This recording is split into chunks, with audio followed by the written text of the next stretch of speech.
him in heaven. Mrs. Ford knew how to cook a pretty good meal too, or serve one up, Susan said I should say. At least to judge by one story I have heard. It's from the time her husband decided to challenge Charlie Halleck for minority leader. And it was an intense contest, and the bright and intense young men working around the clock in Gerald Ford's behalf scheduled a 6 p.m. meeting. But Congressman Ford refused to stay for it. Nope, he said, I'm going home. Betty has made a pot roast.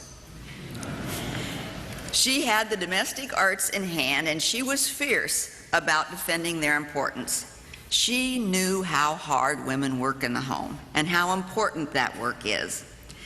But in a way that many of us can relate to, there were times when she wondered what else she could contribute. She had danced at Carnegie Hall and sat for photographers before she was a congressman's wife. She had dreams of her own, talents of her own, that went beyond being beautiful, though she was certainly that. Blunt as always, she said that sometimes, and I quote, I felt like a nobody, like I was being left behind. As it turned out, Betty Ford had so much to give the world, so many contributions to make, so many lives that she has changed for the better and even saved by her example and efforts. She not only became her own woman, she showed a lot of others how to do the same. When Jerry Ford was president, and reporters wanted to know the First Lady's opinion, they didn't get demure evasions. They got the full dose. When a visiting prime minister confessed at a White House dinner that he didn't know how to dance, he got his first lesson then and there from Betty Ford. And when her husband lost his voice at the end of the 1976 campaign and was unable even to read his concession speech in the White House press room, it was the First Lady who stepped forward to read it for him. Looking back on all that had happened, she spoke of living a page of history. And Betty Ford filled that page, and she filled it with style and class and courage. She hadn't expected her life to be part of history, much less the trials of her life.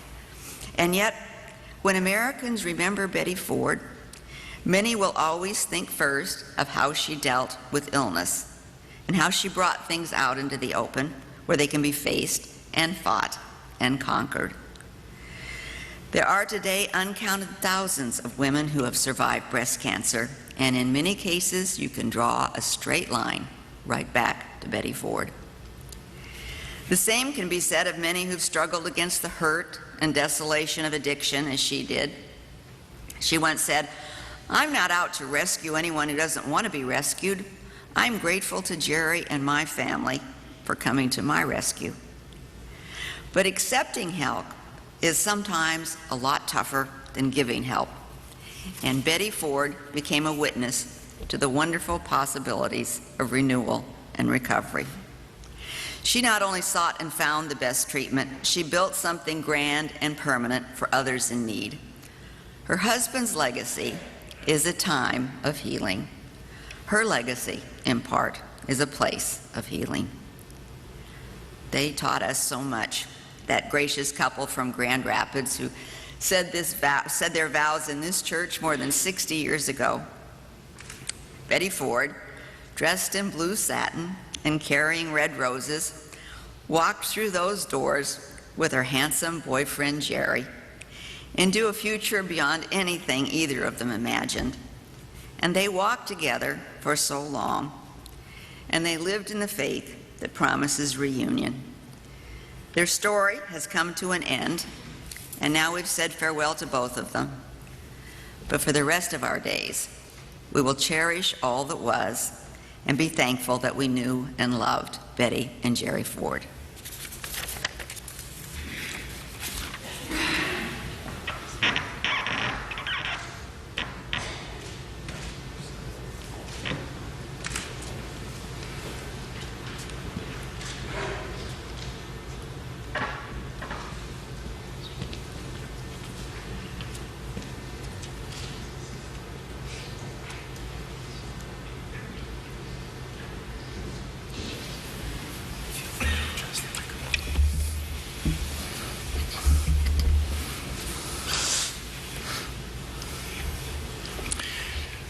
To be remembered with joy, Betty Ford once wrote, has to be a kind of immortality.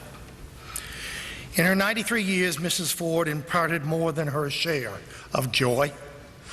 Her sense of fun was never sharper than when cutting through the gloom of self-absorption or disappointment. Not long after leaving the White House in January 1977, she and the President found themselves on a plane bound for Houston and a dinner honoring the legendary coach Vince Lombardi. It was exactly the sort of roadshow event that Congressman, Vice President, and President Ford had graced thousands of times over 30 well-traveled years. And yet it was different. For tonight he was coming as Citizen Ford, an honorable title to be sure, the one he would gladly have postponed in exchange for another 4 years in the Oval Office. As they neared their destination, Gerald Ford indulged in some very uncharacteristic brooding. He had accepted the group's invitation while still residing at 1600 Pennsylvania Avenue. He hoped his audience wouldn't feel let down, he said, hearing from a mere ex-president. Cue Mrs. Ford, exuding sympathy while offering reassurance. "Don't worry, honey," she told her husband. "It's me they're coming to see anyway."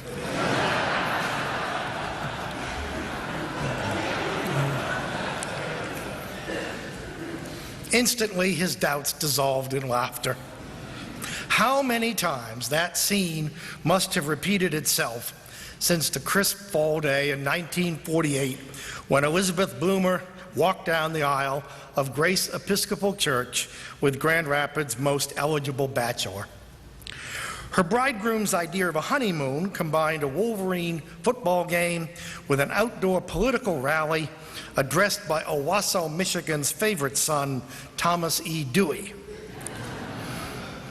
Listening to a bunch of politicians declaim on a frosty October evening in Michigan was not an experience the new bride would remember with joy, but it was good practice for a life defined by the unexpected.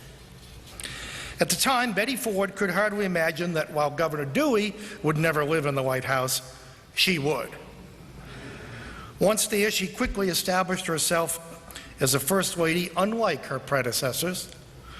Not content to make history, she became one of those rare figures who make a difference, a lasting difference, in our public culture and in our private lives. In time, her name would enter the language, less for her activities while in the President's house than for her contributions after she left. More than a liberated woman, Betty Ford was herself a great liberator. Next to the family in which she took fierce, unbounded pride, perhaps her greatest accomplishment was to help liberate us all from the crippling limits of labels. At once a traditionalist and a trailblazer, a Sunday school teacher and a Seventh Avenue model, Mrs. Ford was the feminist next door, a free spirit with a dress code.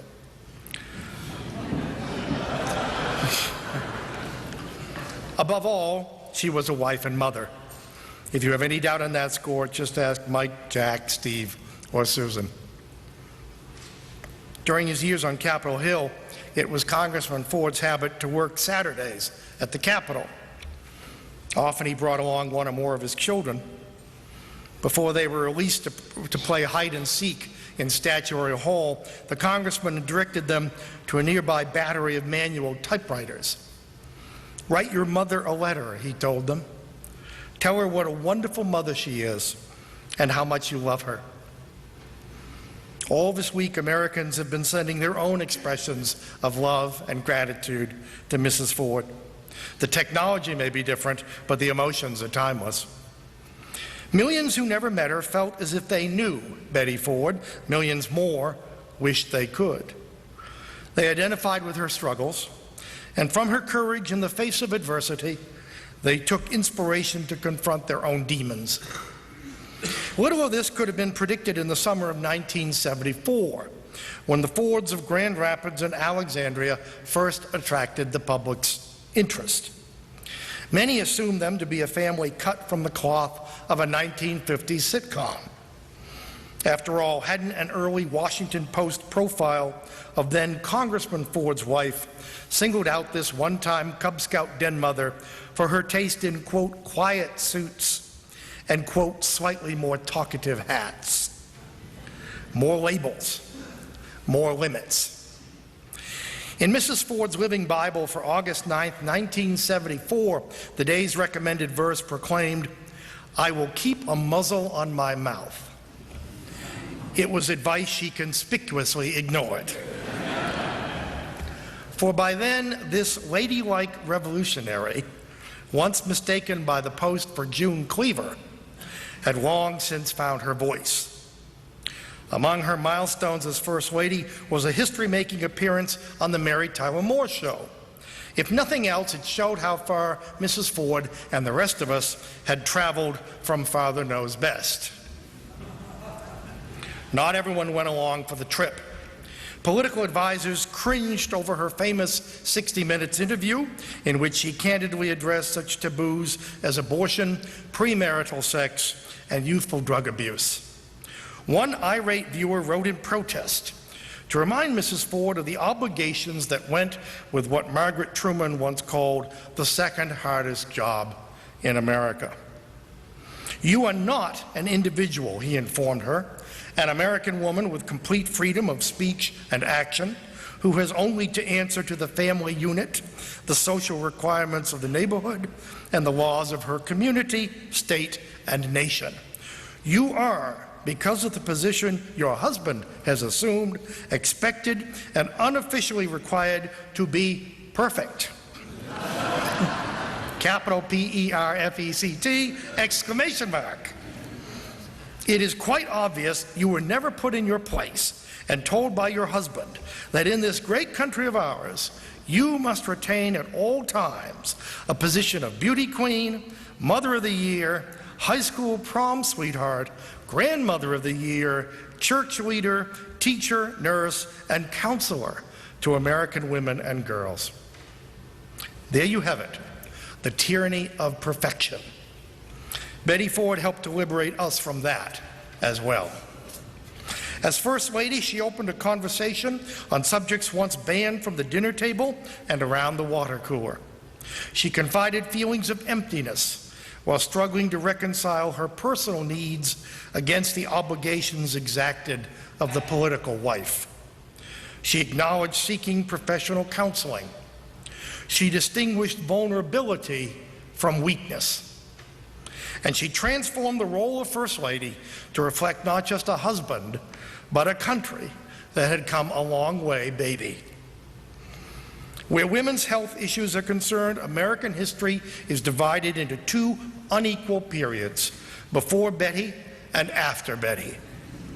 Once a lethal silence had enveloped the subject of breast cancer like a London fog. Before 1974, polite euphemisms found their way into newspaper obituaries. Victims died of a wasting illness. There were no 1-800 numbers to call, no patient support groups, no breast self-exam cards. Women visiting their doctor's office were never asked, "Have you had a mammogram?" Encouraged by her family, Betty Ford broke the silence. Not for the last time, she became the face not of a disease, but of recovery. And even as she inspired other women to emulate her example, so Mrs. Ford's sense of humor and perspective helped improve the quality of life for millions of cancer survivors. Again, she was an agent of liberation, this time releasing women, and men too, from private cells of secrecy, shame, and fear. Greater still was the stigma attached to alcohol and drug abuse, especially for women, whose illness was all too often confused with moral failings. From the start, Mrs. Ford insisted that any treatment facility that bore her name must also reflect her special sensitivity toward women and their needs.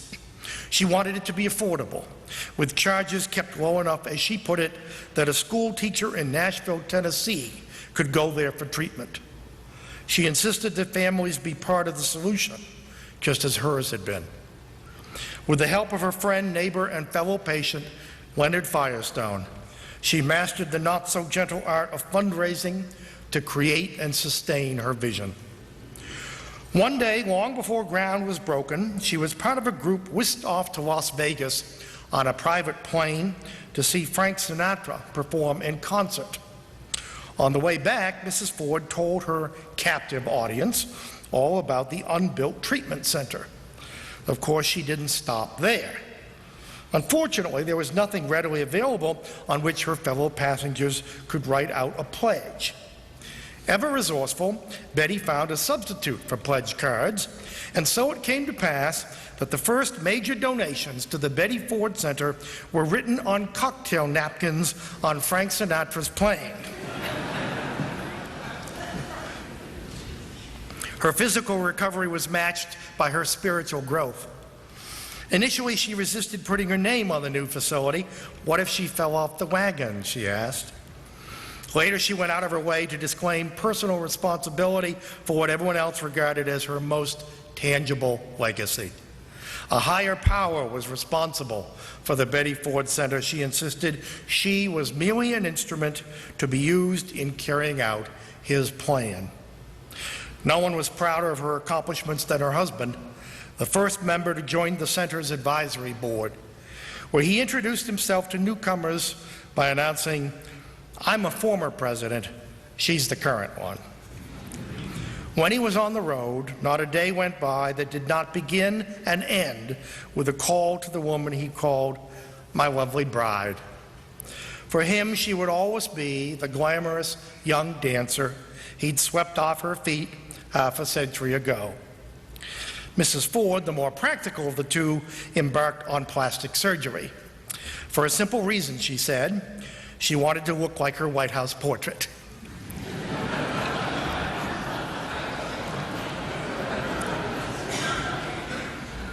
They had always loved New York, and on a theater visit in 1977, they fell hard for a chorus line, the frank, funny, poignant tale of aspiring dancers. They were especially fond of the show's great emotional anthem, What I Did for Love. It could have been written with Betty Ford in mind. Just think of all that she did for love, devoting 6 decades of her life to a man who adored her in return, sharing her sorrows and rejoicing in her triumphs. It was for love that she nursed and nurtured 4 children, carting them to ball games and school plays, helping them over the hurdles of adolescence, life in the White House, life after the White House, parenting and grandparenting. For love, she reveled in her extended family, in the grandchildren and great-grandchildren who enjoyed nothing more than being in joyous proximity to their beloved Gigi. But that's not all Betty Ford did for love. Mining possibility from her own pain, she banished the darkness surrounding addiction. Simply by being herself, she made it easier for countless others to follow suit. The choices she made, the independence she exhibited, the leadership she provided, all entitle her to rank alongside other great champions of women's rights. In her last years, she lived out the feminist credo first conveyed by her 19th century counterpart, Elizabeth Cady Stanton. In age, wrote Mrs. Stanton, when the pleasures of youth are past, children grown up, married and gone, the hurry and bustle of life in a measure over, when the hands are weary of active service, when the old armchair and the fireside are the chosen resorts, then men and women alike must fall back on their resources. More than once in recent years, Mrs. Ford asked her children, "When are you going to let me go be with my boyfriend?" Today, her wish is granted. Parting is all we know of heaven, wrote Emily Dickinson, and all we need of hell. For Betty Ford, the last 4.5 years were a kind of purgatory, the one whose rigors were immeasurably eased by the loving presence of her family. In the immediate aftermath of the President's funeral, friends had questioned Mrs. Ford's insistence on making the long, physically demanding walk to his gravesite. It was a walk along the banks of the Grand River that she had often taken with her husband. January 3rd, 2007 was the last time she realized that she would make it on her own. It was the least she could do to honor his memory. Soon we will retrace her steps for ourselves, completing the journey begun so long ago by an ambitious young war vet and his elegant bride. Our sorrow is exceeded by our joy, for we know that the story of Elizabeth Boomer Ford does not end in a Grand Rapids hillside. Even as we take leave of her physical presence, we take heart knowing that Betty Ford is where she wants to be, reunited with the love of her life and radiant in the glory of her ultimate homecoming.